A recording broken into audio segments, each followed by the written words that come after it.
गोंदिया जिल्ह्यात 5 दिवसीय जिल्हा कृषी महोत्सवाला सुरुवात झाली आहे। आमदार विनोद अग्रवाल, मनोहर चंद्रिकापुरे, जिल्हाधिकारी चिन्मय गोतमारे यांच्या हस्ते या कृषी महोत्सवाची सुरुवात करण्यात आली आहे। कृषी विभागाने 13 जानेवारी ते 17 जानेवारी या दरम्यान ही कृषी प्रदर्शनी आयोजित केली असून गोंदिया जिल्ह्यातील महिला आर्थिक विकास महामंडळाचे बचत गट तसेच उमेदच्या बचत गटांनी उत्पादित केलेल्या वस्तू तसेच शेतकऱ्यांनी उत्पादित केलेल्या सेंद्रिय धान्य, कडधान्य या कृषी महोत्सवात विक्रीकरता ठेवण्यात आले आहे। सोबतच शेतकऱ्यांना आधुनिक शेतीची कास धरता यावी या उद्देशाने शेती अवजारे, शेती बियाणे तसेच इतर शेती उपयोगी साहित्य या कृषी प्रदर्शनी ठेवण्यात आले असून या 5 दिवसीय कृषी महोत्सवात शेतकऱ्यांनी विविध प्रयोगशील शेतकऱ्यांचे मार्गदर्शन देखील होणार असून या 5 दिवसीय कृषी महोत्सवात येऊन शेतकऱ्यांनी लाभ घ्यावा असे आवाहन कृषी अधीक्षकांनी आमदार महोदयांनी शेतकऱ्यांना केले आहे। जिल्हा कृषी महोत्सव गोंदियामध्ये साधारणपणे 125 आपण स्टॉल लावलेले आहेत। यामध्ये कृषी, माहीम, उमेद आणि यांत्रिकरण, निविष्ठाचे स्टॉल लागलेले आहेत आणि यांत्रिकरणाचे चांगले स्टॉल लागलेले आहेत। तरी सर्व शेतकऱ्यांनी याचा लाभ घ्यावा असे मी सर्व शेतकऱ्यांना आव्हान आणि विनंती करतो। आज गोंदिया जिल्हा येथे राष्ट्रीय तृणधान्य अभियानाअंतर्गत जिल्हास्तरीय मेळाव्याचे आयोजन करण्यात आलं आहे।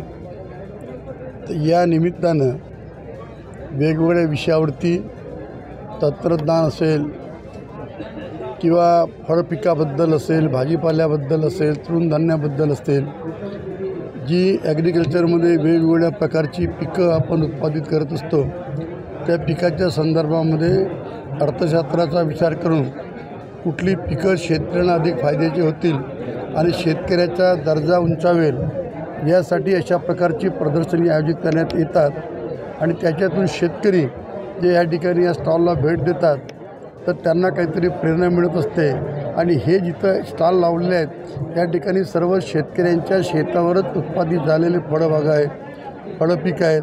आता या माझ्यासमोर चेरीचं पीक आहे, हे सुद्धा गोंदिया जिल्ह्यातच आहे।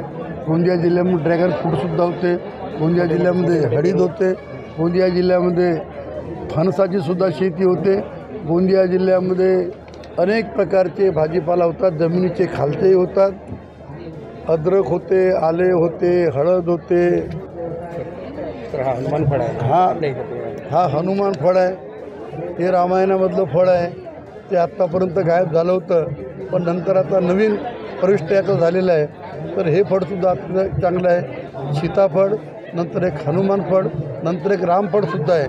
असे तिन्ही प्रकारची फळं शेतकऱ्याच्या शेतावर त्यांनी विकसित केलेले आहेत आणि याला प्रचंड मागणी मार्केटमध्ये आहे। याचासुद्धा शेतकऱ्यांनी विचार करावा एवढं असं मला वाटतं आहे। या व्यतिरिक्त गोंदिया जिल्हा हा धान उत्पादक करणारा जिल्हा आहे पण या जिल्ह्याच्या धान उत्पादक करणाऱ्या शेतकऱ्याचे अनेक प्रश्न आहेत। त्यामुळे फार्मर्स प्रोड्युसर कंपनी या जिल्ह्यामध्ये तयार झालेल्या आहेत। या फार्मर्स प्रोड्यूस कंपनी जर खऱ्या अर्थाने शेतकऱ्यांच्या हिताचे कामं करतील, त्यांना जर बाजारपेठ उपलब्ध करून देतील तर निश्चितच त्यांचंसुद्धा पर कॅपिटा उत्पन्न वाढणार आहे आणि उत्पादन खर्चात जी वाढ झालेली आहे ती उत्पादन खर्चात झालेली वाढ त्याचा निश्चितच फायदा अशा प्रकारच्या उत्पादनातून, प्रक्रिया उद्योगातून आणि शेवटी शेतकऱ्यांच्या माल सरळ मार्केटमध्ये जाऊन उपभोक्त्यापर्यंतसुद्धा चांगल्या पद्धतीचे एक सिस्टम विकसित होईल। उत्पादन करता शेतकरी त्यालाही 2 पैसे अधिकचे मिळतील आणि जो उपभोक्ता आहे त्यालासुद्धा 2 पैशांनी स्वस्त भाजीपाला मिळेल, अन्नधान्य मिळेल आणि जो मधला जो दलालाचा जो मध्यंतरी एक प्रचंड शेतकऱ्यामध्ये आक्रोश असतो किंवा उपभोक्त्यामध्ये असतो तर तो त्यांचा जो दरी निर्माण करून ठेवतात म्हणजे किमती वाढण्याच्या आणि शेतकऱ्याला किमती कमी देण्याच्या, त्या फार्मर प्रोड्युसर कंपनीच्या माध्यमातून असा जर त्यांनी उपक्रम लावला तर निश्चितच या जिल्ह्याला त्याचा फायदा होईल।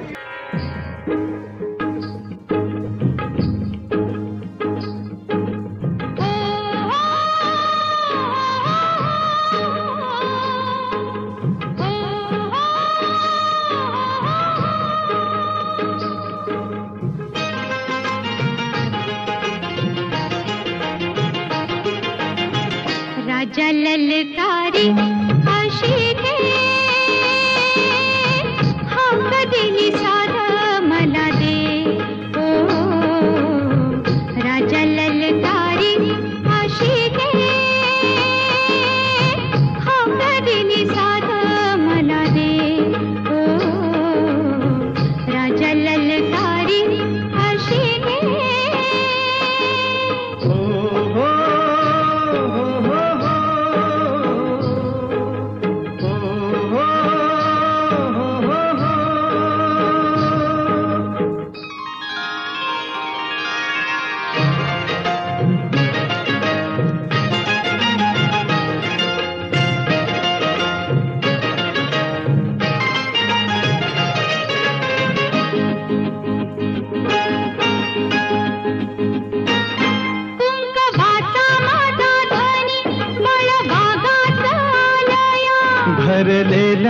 मोटवानी मन भरून गेलया.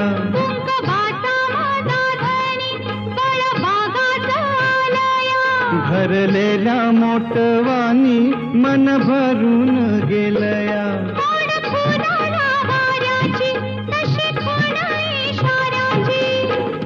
माझ्या सजनाला कळू दे. हाक दिली साध मला दे. ओ राजा ललकारी अशी दे. हाक दिली साध मला दे. ओ राजा ललकारी अशी दे.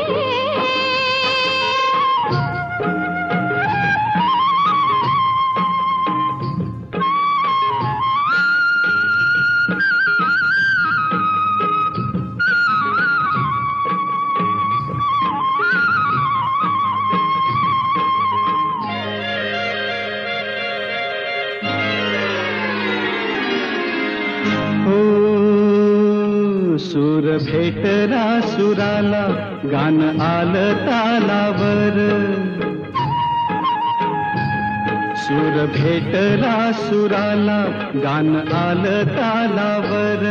उळ्या आनंदात माझ्या हसू तुझ्या गालावर.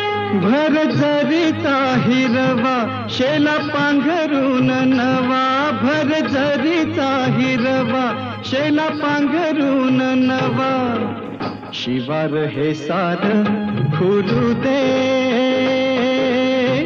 हाक दिली सार मला दे. ओ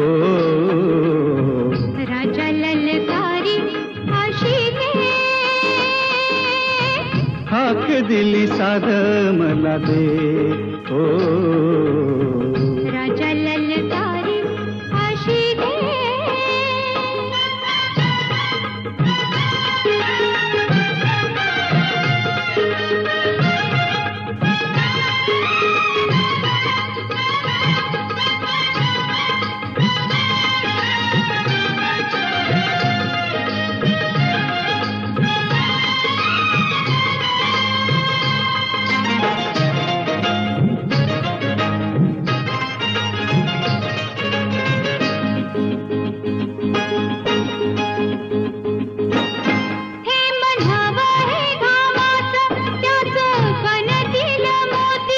घास देईल सुखाचा लई माया.